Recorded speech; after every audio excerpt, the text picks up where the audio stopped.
Salutare! Ai nevoie de o pompă puternică pentru irigații? Rămâi un minut și îți voi arăta o super soluție la un super preț. Avem aici pompa DRK de 2 țoli pentru irigații de 1,8 kW de la viațarățară.ro, care este ideală pentru aspersoare sau benzi de picurare. Cred că suntem cu toții de acord că siguranța cumpărării unui produs a devenit o prioritate. De aceea oferim garanție 2 ani în baza facturii. Iar acum, hai să o vedem la treabă. Această pompă, echipată cu 12 turbine și cu refulare pe 2 țoli, oferă un debit impresionant de până la 14.400 de litri pe oră. Înălțimea de refulare ajunge până la 74 de metri pe ieșire de 2 țoli și vine echipată cu un cablu de 10 metri plus panou de control cu buton de pornire-oprire.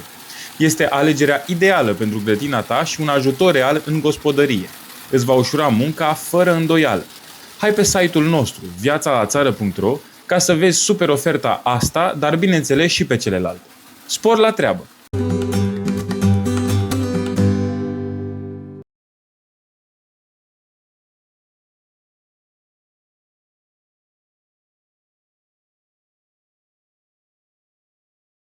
Această pompă, echipată cu 12 turbine,